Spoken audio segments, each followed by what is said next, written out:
This isn't a rainforest. It's not the Congo, it's not the Amazon, and it's not even outside. It's a giant greenhouse in the middle of the Midwest.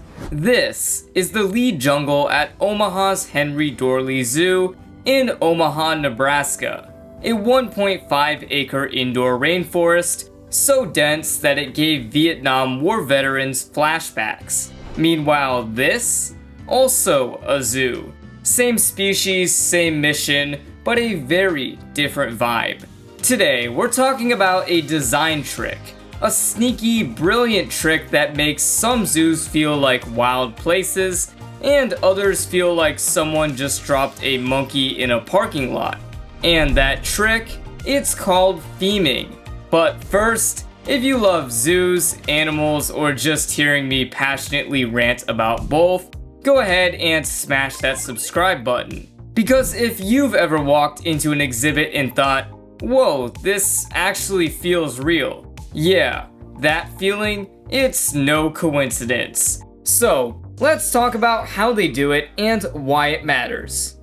Alright, what is theming? It's how zoos design the environment around the animals to feel like the animal's natural habitat.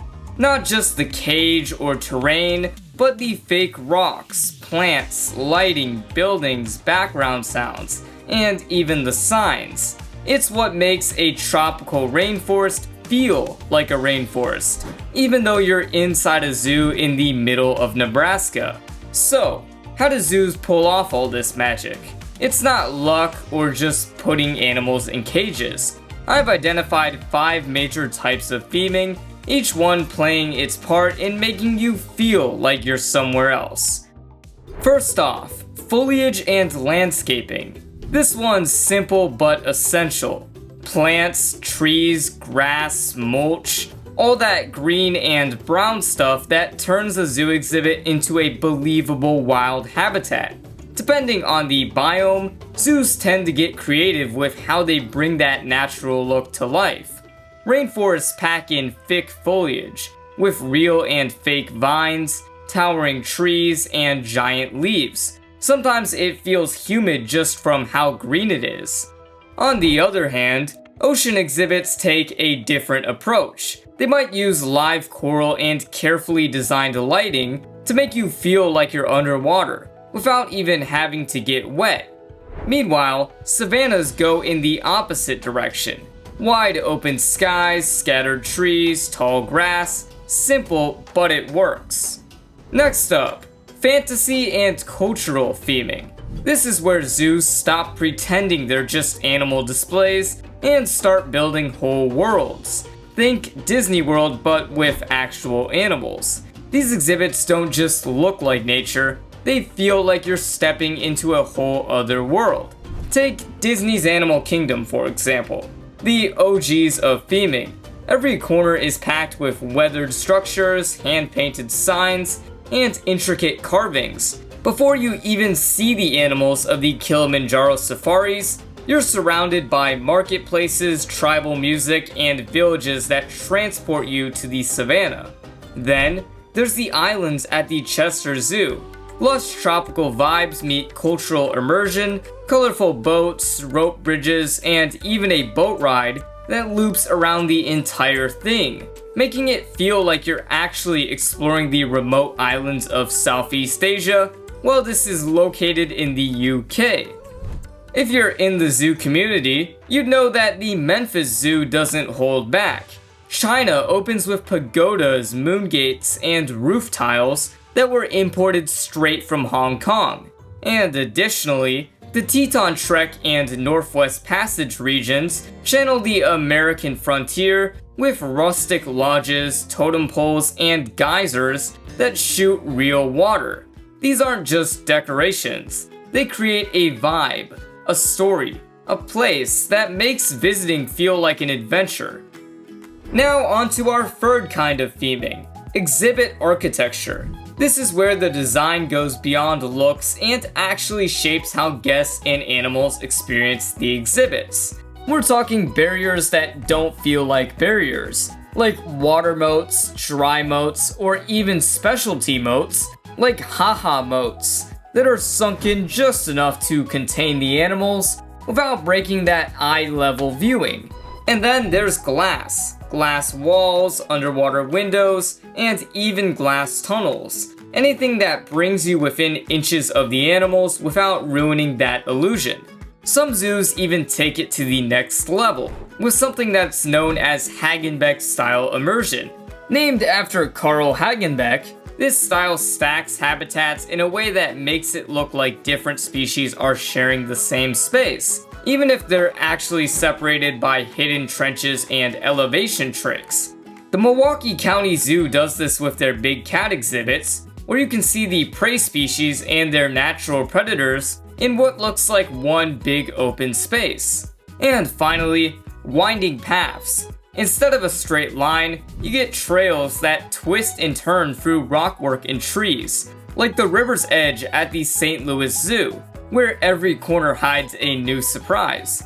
Or the San Diego Zoo's Lost Forest, a jungle so dense that, as the name implies, it's near impossible not to get lost. Next up, atmospheric effects. This is the subtle stuff that pulls everything else together. The things that you don't always notice, but totally feel. Think mist drifting through a rainforest trail, or crashing waterfalls that drown out the sounds of the city.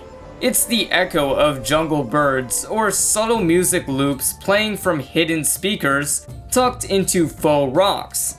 Sometimes it's as simple as the sound of running water, or a gentle fog effect that turns a boring enclosure into something magical.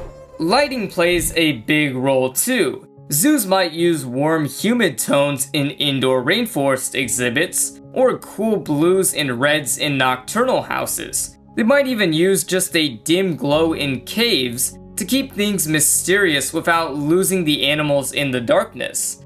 Take Antarctica at SeaWorld Orlando, for example, where the penguin area changes lighting to mimic the Antarctic seasons, going pitch black during the summer hours to reflect real seasonal shifts.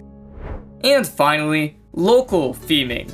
This is all about featuring the animals and habitats native to the region that the zoo is in. In the United States, this primarily consists of grassy prairies, temperate woodlands, freshland streams, and these might not be the most exotic, but they're relevant, because they show people what's living in their own backyard and why it matters. It's the kind of theming that helps people realize that wildlife conservation doesn't always mean elephants and tigers. It could instead mean frogs, snakes, and fish, right in your home state. And don't underestimate local theming either. Some zoos don't have to simulate the wild. They are the wild. The Arizona Sonora Desert Museum drops you straight into the real Sonoran Desert, with habitats that couldn't be less like cages. Together, these types of theming create a feeling, a vibe. And the goal isn't just to show you the animals. You're not just walking through a zoo anymore. You're stepping into another world. And here's why that mood matters. Because theming isn't just decoration. When an exhibit feels real, it makes you care. You don't just see animals behind glass or fences, you step into their stories. That connection sparks curiosity and real desire to protect them. Without theming, zoos risk feeling cold and forgettable. But with it, they become places that you want to return to. Places that teach and inspire. So yeah, next time you walk into a zoo and get hit with that, whoa, this actually feels real moment, now you know why.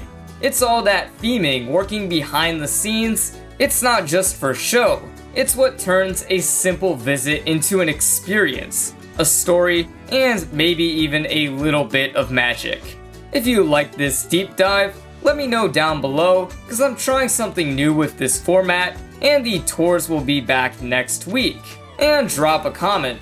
What's the most immersive zoo exhibit that you've ever been to? Thanks for watching, I hope you enjoyed, and I'll see you next time on The Virtual Zoo.